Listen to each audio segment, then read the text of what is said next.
الحمدللہ الصلاۃ والسلام علی رسول اللہ وعلی آلہ واصحابہ اجمعین۔ اعوذ باللہ من الشیطان الرجیم، بسم اللہ الرحمن الرحیم۔ لقد جاءکم رسول من انفسکم عزیز علیہ ما عنتم حریص علیکم بالمؤمنین رؤوف الرحیم۔ فإن تولوا فقل حسبی اللہ لا الہ الا هو علیہ توکلت وهو رب العرش العظیم۔ سوال کے جواب میں جس آیت کو پیش کیا گیا وہ سورہ توبہ کی آیت نمبر 128 ہے۔ آیت نمبر 128 میں کیا ہے؟ سامعین کرام، جتنے پیغمبر اس دنیا میں آئے اللہ رب العالمین نے انہیں آدم علیہ السلام کی اولاد میں پیدا کیا۔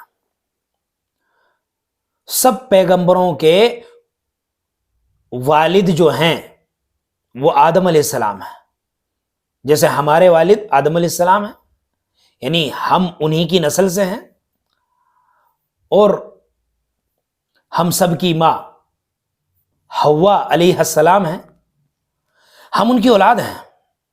تو اللہ رب العالمین نے جتنے پیغمبر بھیجے وہ سب انسان بھیجے، انسانوں میں سے بھیجے، یہاں تک کہ خود حضرت آدم علیہ السلام انسان ہیں۔ اس کے بعد جتنے پیغمبر آئے سب انسان تھے۔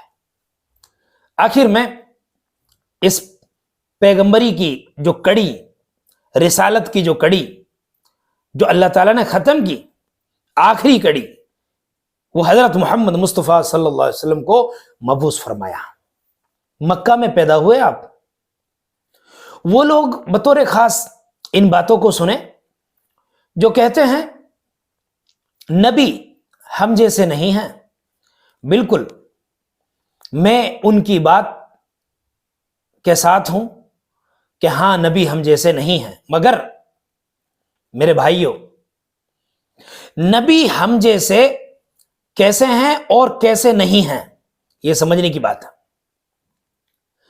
سمجھنے کی بات یہ ہے کہ ہم حضرت ابراہیم علیہ السلام کو دیکھیں۔ حضرت ابراہیم علیہ السلام نے فرمایا ربنا وابعث فیہم رسولا منہم۔ اللہ تعالیٰ نے ابراہیم علیہ السلام کی بات کو قرآن میں سورہ بقرہ کی آیت نمبر 129 میں بیان فرمایا، جہاں ابراہیم علیہ السلام کہہ رہے ہیں اے اللہ ان لوگوں میں انہی میں سے رسول بھیج دے۔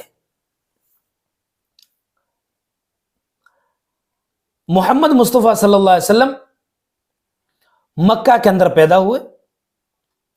آپ کے دادا کا نام عبد المطلب، آپ کے چاچا کا نام ابو طالب، آپ کے ابا کا نام عبداللہ، آپ کی اماں کا نام آمنہ۔ بولیے، آپ مکہ میں پیدا ہوئے، آپ پیدا ہونے کے بعد مکہ کے لوگوں کے ساتھ رہے، یہاں تک کہ بچوں کے ساتھ آپ کھیلتے تھے، بکریاں چرائی آپ نے۔ رسول اکرم صلی اللہ علیہ وسلم کی شادی بیاہ ہوئے، آپ کے بچے بھی ہوئے، لڑکے بھی لڑکیاں بھی۔ تو پھر ان تمام باتوں سے یہ پتہ چلتا ہے نا کہ حضرت محمد مصطفیٰ صلی اللہ علیہ وسلم انسان ہیں۔ آپ کو بھوک بھی لگتی تھی، آپ کو پیاس بھی لگتی تھی، آپ کے آنسو بھی آتے تھے، آپ روتے بھی تھے، آپ ہنستے بھی تھے، آپ خرید و فروخت بھی کرتے تھے، آپ بازاروں میں بھی جاتے تھے، آپ لین دین کرتے تھے، تجارت کرتے تھے۔ آپ کو معلوم ہے محمد مصطفیٰ صلی اللہ علیہ وسلم کی پہلی پیاری بیوی ہماری ماں ام المومنین حضرت خدیجہ رضی اللہ تعالی عنہا، وہ کمپنیوں کی مالک تجارت کرواتی تھی، وہ حضرت محمد مصطفیٰ صلی اللہ علیہ وسلم نے انہی کا مال ملک شام کی طرف لے جا کے بیچا، انہوں نے آپ کے ساتھ میسرہ کو بھیجا۔ کہنے کا مطلب یہ ہے کہ جب آپ واپس آئے تو آپ کے خرید و فروخت سے، آپ کی تجارت سے خدیجہ بہت خوش ہوئیں اور نکاح کا پیغام بھجوا دیا۔ نکاح ہوا، آپ کی پہلی پیاری بیوی حضرت خدیجہ رضی اللہ تعالیٰ عنہا آئی۔ آپ کی عمر کتنی تھی اس وقت؟ آپ 25 سال کے تھے۔ اما خدیجہ کی عمر کتنی تھی اس وقت؟ 40 سال کی تھی۔ پھر بھی لوگ کہتے ہیں کہ نبی کریم صلی اللہ علیہ وسلم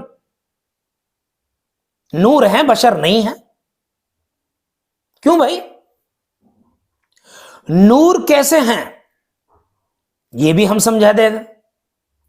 اگر وہ نور کہتے ہیں کہ جسمانی اعتبار سے نور ہیں، یعنی اپنی ذات کے اعتبار سے نور ہیں، غلط کہتے ہیں وہ۔ کیوں؟ اس لیے کہ آپ انسان ہیں، آدم علیہ السلام کی اولاد میں سے ہیں آپ۔ حضرت ابراہیم علیہ السلام نے خود، اللہ رب العزت نے ابراہیم علیہ السلام کی بات کو سورہ بقرہ میں فرما دیا، آیت نمبر 129 میں۔ اور پھر یہ جو آیت ہے لَقَدْ جَاءَكُمْ رَسُولٌ مِّنْ أَنفُسِكُمْ، کہ لوگوں یقیناً تمہارے پاس تم ہی میں سے ایک رسول آ گیا۔ مطلب کیا ہے اس کا؟ بھائی فرشتے نور سے پیدا ہوئے ہیں، جنات آگ سے پیدا ہوئے ہیں، انسان مٹی سے پیدا ہوئے ہیں۔ تو حضرت محمد مصطفیٰ صلی اللہ علیہ وسلم ان لوگوں کی نظر میں کیا ہیں؟ آپ نور سے پیدا ہوئے، آپ آگ سے پیدا ہوئے، یا آپ مٹی سے پیدا ہوئے؟ بھائی بابا آدم علیہ السلام کی اولاد تو سب مٹی سے، اور فرشتے سب نور سے پیدا ہوئے، جنات سب آگ سے۔ اور اللہ تعالیٰ نے فرمایا کہ یقیناً ہم نے تم ہی میں سے رسول بھیجا، یعنی انسانوں میں سے۔ اور اس کے بعد رسول اکرم صلی اللہ علیہ وسلم جب 40 سال کے ہوئے تو آپ کو اللہ نے نبی بنایا۔ اللہ کے علم میں تو آپ پہلے ہی نبی تھے، اللہ کے علم میں تو آپ پہلے ہی پیغمبر تھے، لیکن دنیا والوں کے لیے اعلان کر دیجئے میرے پیارے نبی کہ آپ اللہ کے رسول ہیں، یہ آپ 40 سال کے جب ہوئے تب اعلان کیا گیا۔ 40 سال سے پہلے 39 سال مکہ کے لوگوں کو آپ بڑے پیارے لگتے تھے، بڑے اچھے لگتے تھے۔ مکہ کے لوگ کیا کہتے تھے؟ صادق ہیں، امین ہیں، امانت دار ہیں، عدل انصاف والے ہیں، حاکم ہیں، فیصلہ بہت اچھا کرتے ہیں، ناانصافی نہیں کرتے، کسی پر ظلم نہیں کرتے، کسی کو بے سہارا نہیں چھوڑتے، سہارا بن جاتے ہیں۔ 40 سال کے ہوئے نبوت کا اعلان کیا، وہی مکہ والے جو آپ کو بہت قریب سمجھتے تھے، قربت والے بنتے تھے، وہی دور ہو گئے آپ سے، دشمن ہو گئے۔ انہوں نے کیا کہا؟ ارے کوئی نبی آتا تو فرشتوں میں سے آتا، یہ تو ہم جیسے انسان ہے۔ آپ سورہ فرقان پڑھیں گے، سورہ فرقان میں اللہ تعالیٰ نے یہ باتیں سمجھائی ہیں۔ وہ کہتے تھے یہ کیسے مالی حاضر رسول، یہ کیسا رسول ہے؟ یہ کھانا بھی کھاتا ہے، پانی بھی پیتا ہے، میں شادی بیاہ بھی کرتا ہے، بازاروں میں بھی جاتا ہے۔ یعنی ان کا نظریہ یہ تھا کہ رسول انسان نہیں ہوتا ہے۔ اور آج کے لوگوں کا نظریہ یہ ہے کہ محمد صلی اللہ علیہ وسلم انسان نہیں ہے، یعنی بشر نہیں ہے۔ انہوں نے تو اس لیے نہیں مانا کہ آپ بشر ہیں، آپ انسان ہیں، اور یہ اس لیے اس بات کو نہیں مانتے کہ نبی ہم جیسے نہیں ہیں، لہذا نبی بشر نہیں ہے۔ انہوں نے آپ کو اپنی آنکھوں سے دیکھا، ان کو زیادہ معلوم ہے یا ان کو زیادہ معلوم ہے؟ اب ان کو معلوم کرنے کے لیے کیا کرنا پڑے گا؟ قرآن کھول کے دکھانا پڑے گا، حدیث رسول دکھانی پڑے گی۔ اللہ کے رسول اکرم صلی اللہ علیہ وسلم نے فرمایا کہ میں اللہ کا بندہ ہوں اور اس کا رسول ہوں. رسول ہونے سے پہلے اللہ کے نبی صلی اللہ علیہ وسلم یہ کہہ رہے ہیں کہ میں اللہ کا بندہ ہوں، بندگی کرنے والا ہوں، اللہ کے حکم پہ چلنے والا ہوں، اللہ رب العالمین کے حکم کے مطابق زندگی گزارنے والا ہوں. تو نبی اکرم صلی اللہ علیہ وسلم بہرحال انسان ہیں، آپ انسانوں میں سے ہیں. آپ کے ابا کا نام عبداللہ، اما کا نام آمنہ، آپ مکہ میں پیدا ہوئے، آپ کے دادا کا نام عبد المطلب. اب آگے چلیں. رسول اکرم صلی اللہ علیہ وسلم نبی بن گئے، مکہ کے لوگ دشمن ہو گئے. جنہوں نے قبول کر لیا ان کو جو تکلیفیں مصیبتیں آئی یہ تاریخ میں بھری ہوئی ہیں، احادیث رسول میں بھری ہوئی ہیں. اللہ رب العالمین نے فرمایا کہ عزیز علیہ ما عنتم حریص علیکم بالمؤمنین رؤوف الرحیم. فرمایا اس پر تمہارا تکلیف میں مبتلا ہونا گنا گزرتا ہے. نبی ہے، اپنی امت کو تکلیف میں نہیں دیکھنا چاہتا. نبی نہیں چاہتے کہ میری امت تکلیف میں رہے، وہ ہر طرح کی مصیبت سے اپنی امت کو بچانا چاہتا ہے. بتائیے سب سے بڑی تکلیف کیا ہے؟ آپ کے ذہنوں میں بات آ رہی ہوگی، سوال کا جواب آ گیا ہوگا کہ سب سے بڑی تکلیف کیا ہے. تو اس کا جواب یہ ہے کہ سب سے بڑی تکلیف شرک ہے، کفر ہے. اللہ کے رسول اکرم صلی اللہ علیہ وسلم کو ٹینشن لگی رہتی تھی، فکر لگی رہتی تھی کہ یہ اللہ کو چھوڑ کر غیر اللہ کو پوجنے والے اپنی سمجھ سے چاند کو، سورج کو، سمندر کو، دریا کو، پہاڑ کو، آگ کو، ان کو پوجنے والے کیوں نہیں سمجھتے ہیں کہ اللہ ایک ہے، اللہ بے نیاز ہے؟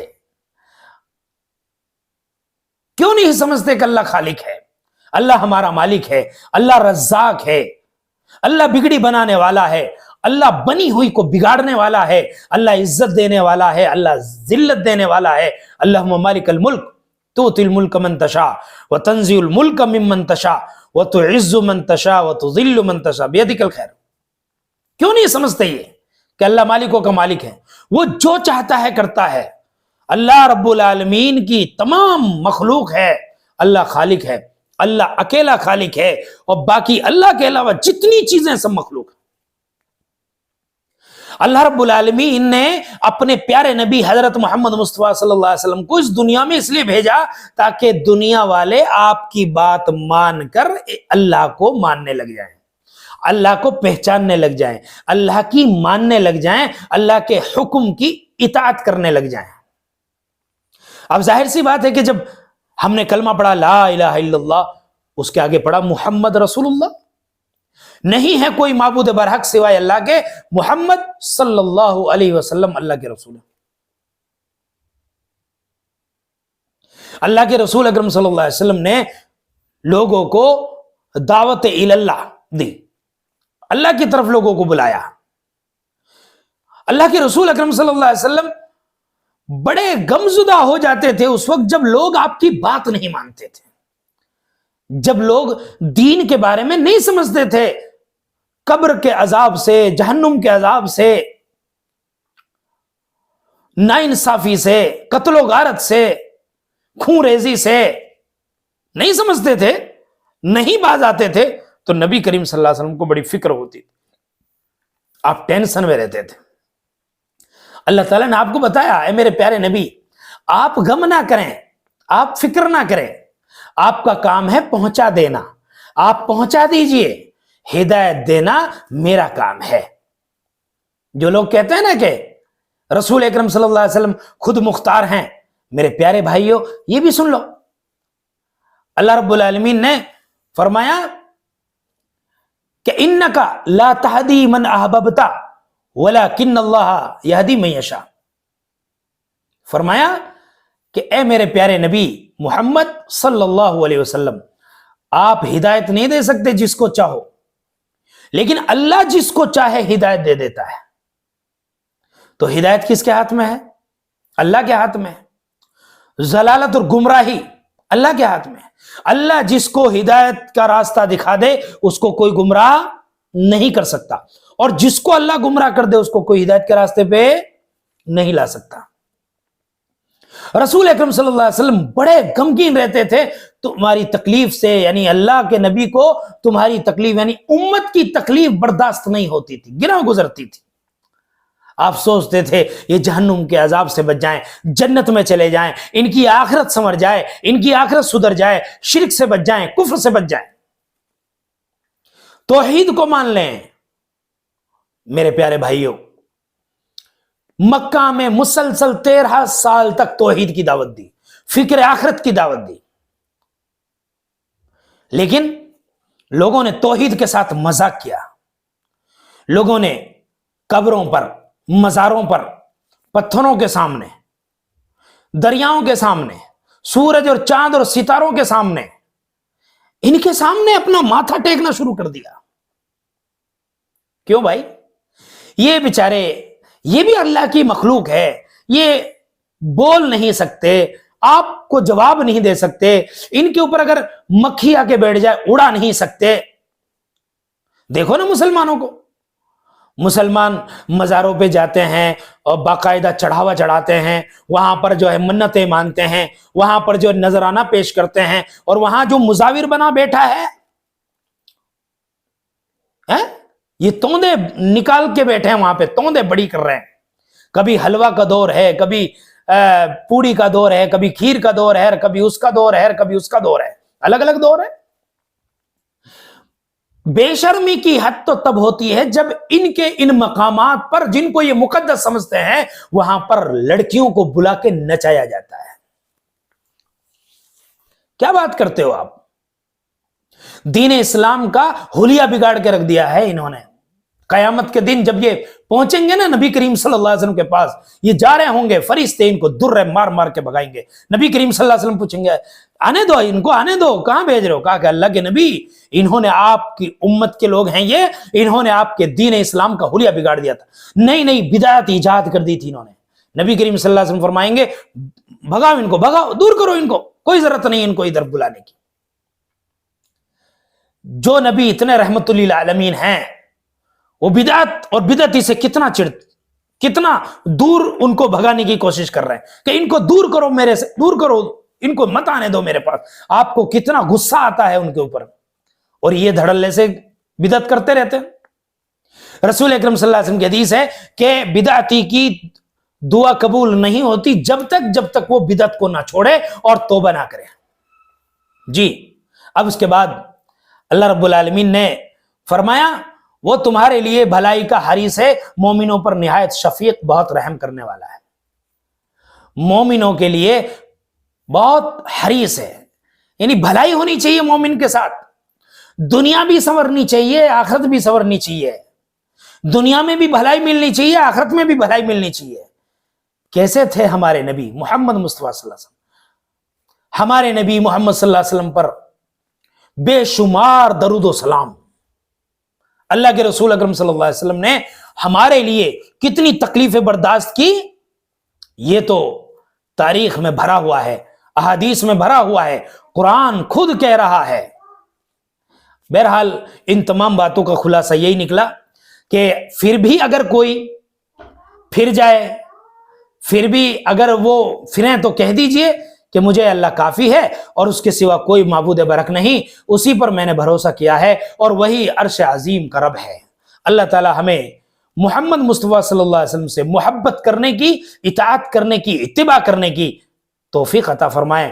محمد کی محبت دین حق کی شرط اول ہے، اسی میں ہو اگر خامی تو سب کچھ نامکمل ہے۔ السلام علیکم ورحمۃ اللہ وبرکاتہ۔